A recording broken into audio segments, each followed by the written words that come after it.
Guys, James from Bolt Bros here. I want to talk a little bit about some of these coaches that we've hired into the Chargers and how they all connect within this team and with Jim Harbaugh.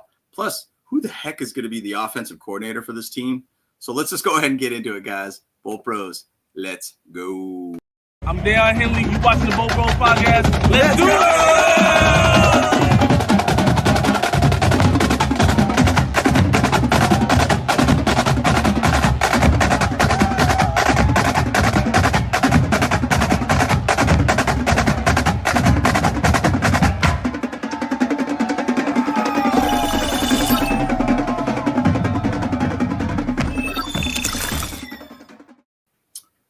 Once again, guys, appreciate all the support and love. Like the video, subscribe to the channel if you've not. We always appreciate to get the support from you guys, and we love hearing from you about this video or any comments or any sort of suggestions of videos that you'd like to see. So we'd love to be able to hear from you on that. So let's go ahead and jump into some of these hirings here. So first hiring that we're going to chat about is going to be Marcus Brady. Beautiful thing about him, he's been around the league, was a quarterback and in college to also CFL as a player from 2002 to 2008 and stayed in the CFL as a coach with a few teams from 2009 to 2017, and then jumped to the NFL with the Indianapolis Colts as an assistant quarterback coach.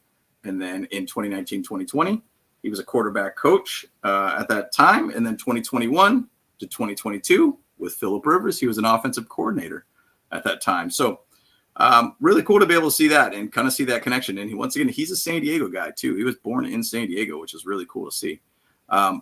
Philadelphia Eagles 2022 as an offensive consultant, and then 2023 a senior offensive assistant. And then now he's going to be the passing game coordinator for the Chargers. So I love seeing hirings like this because it's experience, guys, not these first time kind of guys as a head coach or some sort of coaching position.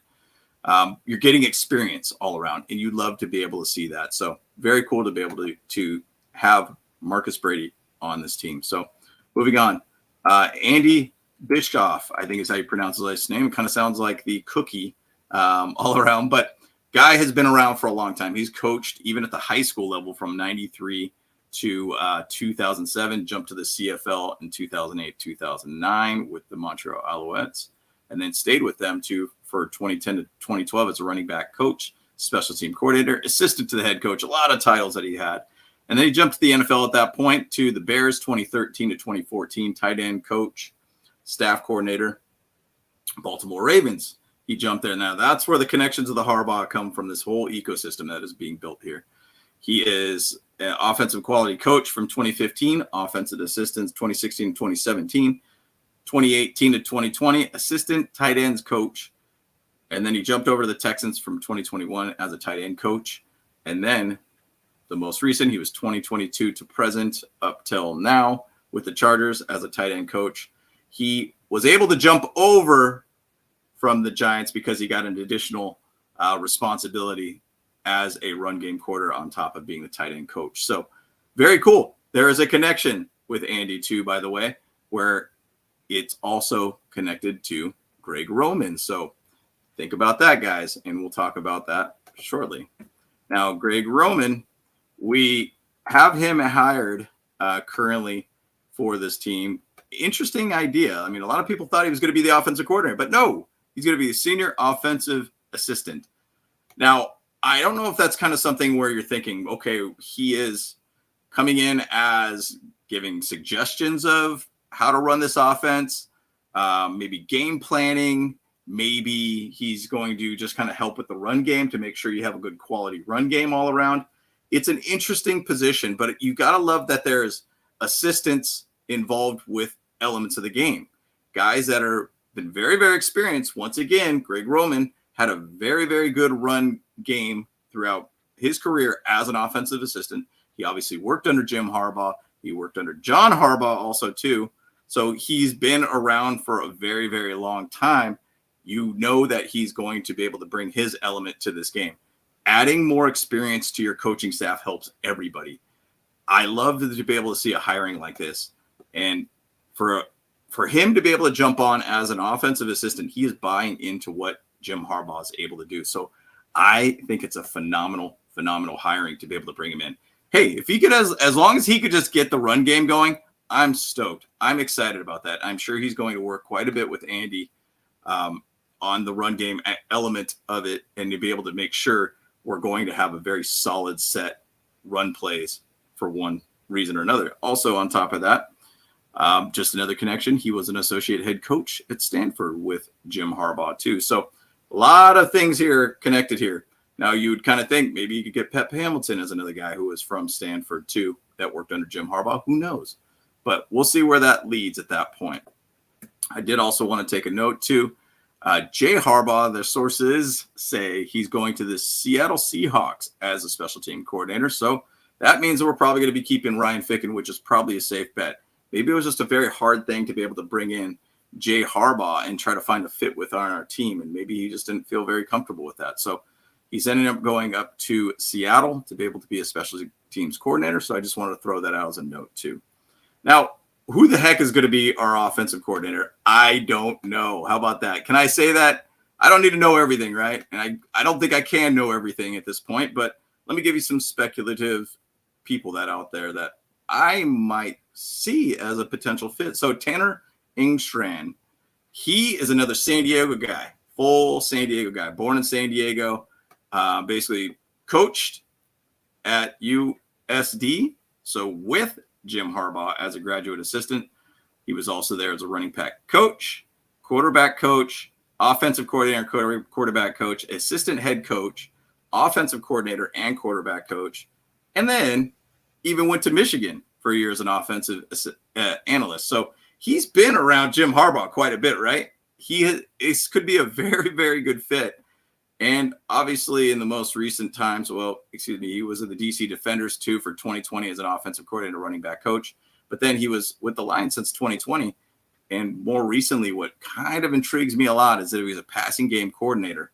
Could he be a guy that gets thrown into the offensive coordinator side of things? And you think of what the Lions did with Jared Goff and getting that team going in the passing game side of things.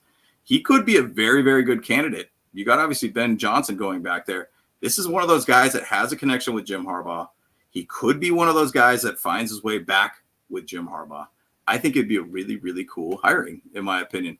Now, once again, I kind of sound like I'm going against what I'm saying about getting experienced coaches and everything that have been in these type of big positions and such too. But you know what? You're going to have a lot of experience around him teaching him on how to be an offensive coordinator. He was obviously an offensive coordinator in the college level, but at the same side, on kind of a lower college level.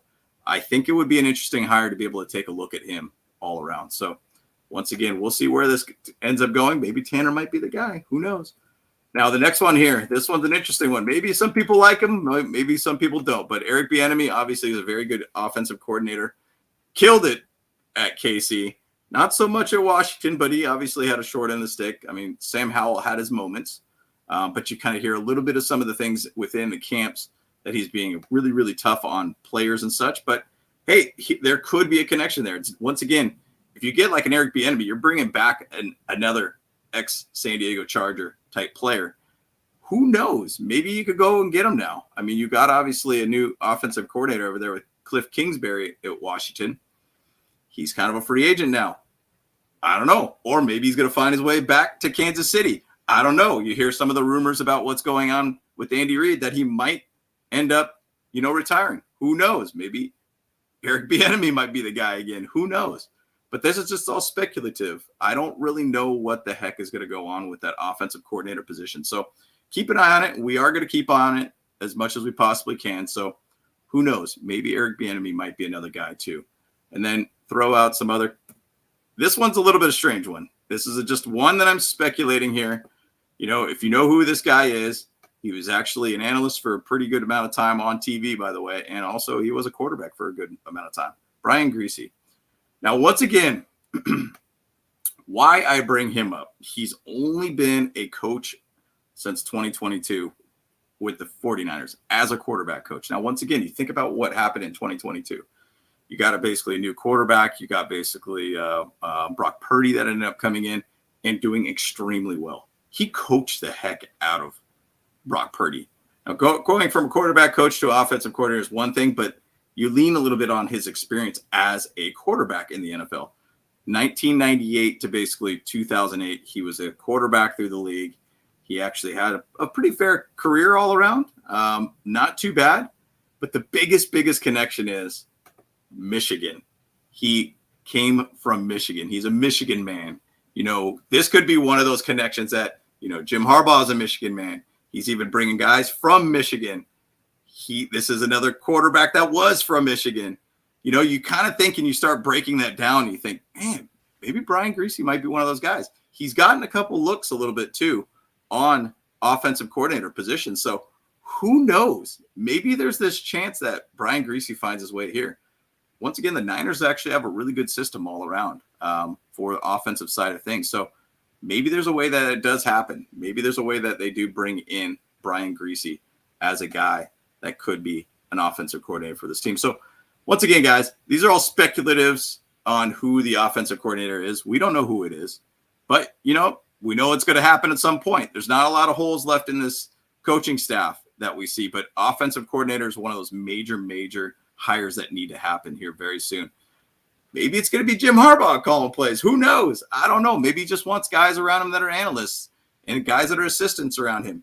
Let him build out an offense that works. Who knows? I really don't know exactly what's happening here, but hey, we got some hirings. We got some good ones. I think that we're building up a very good staff all around. I mean, Jim Harbaugh wanted an all-star staff, right? And I think he's doing a great job with that. Shout out to the Spanoses once again for spending money on this and trying to build out and rebuild this whole staff. I'm excited to be able to see the growth in this staff and growth within this team and really just a different direction for the Chargers in general. So once again, guys, just want to shoot a quick video for you guys, give you guys updates. What's your thoughts on this? What's your thoughts on some of the coaches that we hired? What's some thoughts on potential OCs for this team? It wasn't Greg Roman after all, so we'll see where it goes, guys. Once again, guys, appreciate all the support and love. Like the video, subscribe to the channel. Once again, James from Bolt Bros. Let's go.